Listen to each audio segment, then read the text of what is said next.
you consent? Hello there, do you consent? Good evening, my beloved viewers.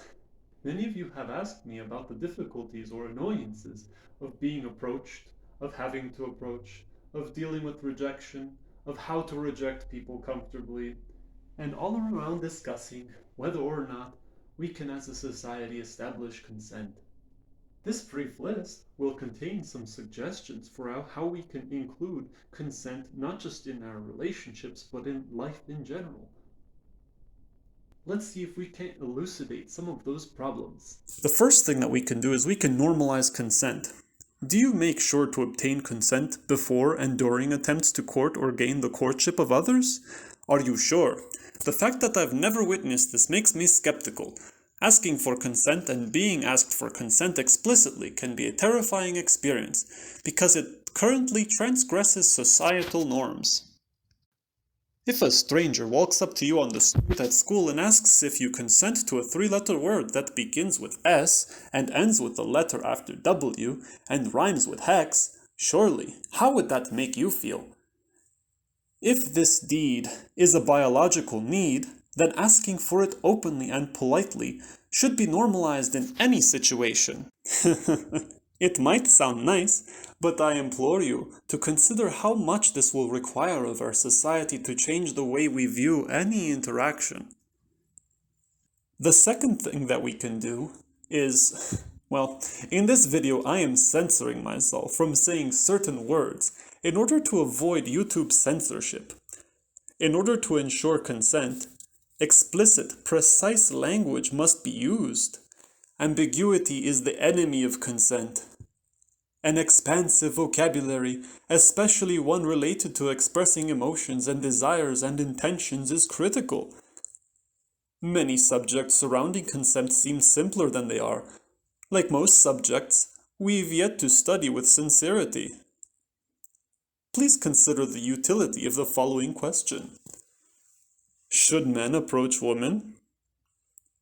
In this case, you likely already have an answer in your mind based upon your preformed biases, and this question may seem straightforward.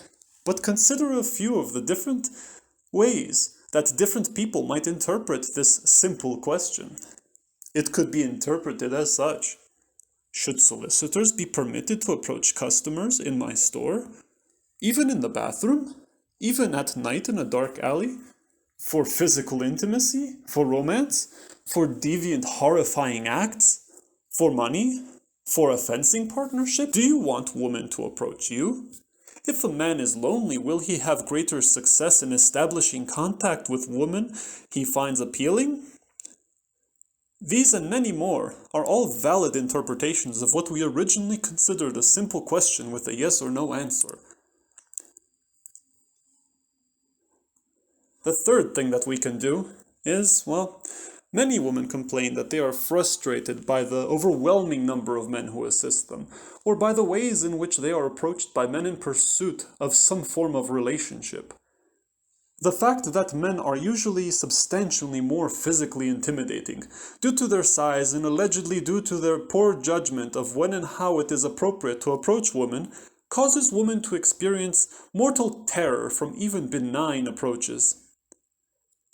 Men complain about the fear of rejection as well as the lack of approaches visited upon them by ladies. An elegant solution to this would be to normalize the wearing of a small symbol, much like how people who are married wear a ring on their ring finger to signify that they are wed, in the form of a decorative item such as a pin. This symbol should be universally recognizable and signify that the person wearing it welcomes approaches and consents to social interaction. Perhaps these symbols could vary slightly to denote things such as who may approach, what intent they may approach with, and what they are looking for. I wonder if the latter would make things more complicated or confusing. If one does not want attention or to be approached or is not interested in anyone making advances towards them, one may simply remove the symbol and affix it again as they so please. I am sure there are so many more ways we could help people become accustomed to consent-seeking behavior, but I'd like to know what you think about these suggestions. Perhaps, for example, you think people should just accept that everyone should have the right to ask anyone for anything at any time. Others might find that notion draining or intimidating. One of the benefits of our growing technocracy is that texting and messaging allows us to contact anyone discreetly from a position of safety about anything, and at the same time, that person may simply ignore it and therefore control who has access to them and their presence very efficiently. See, social media has its advantages.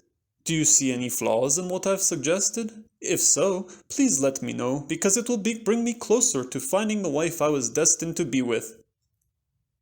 In a previous video titled Why Men Spam Women on Dating Websites, I discussed the many pitfalls of dating websites and dating platforms and how they disproportionately target certain individuals. I can't help but wonder if the increasing reliance upon dating websites is not a similar tool to Plato's judicial marriage lottery. If I have comments that are less than 100, which I probably will for the foreseeable future, I am delighted to read them, and I will respond to them, I will read them, and I cherish them. I love knowing what you think, so please do let me know. Do you think that dating websites are anything like Plato's judicial marriage? Could they be used in such a way? If you like my, please like my video, if you liked my video, and if you like my channel, please consider marrying me so I won't be so lonely. Or you could just subscribe if you want to see some more of my videos in the future. Thank you for watching. Have a blessed day.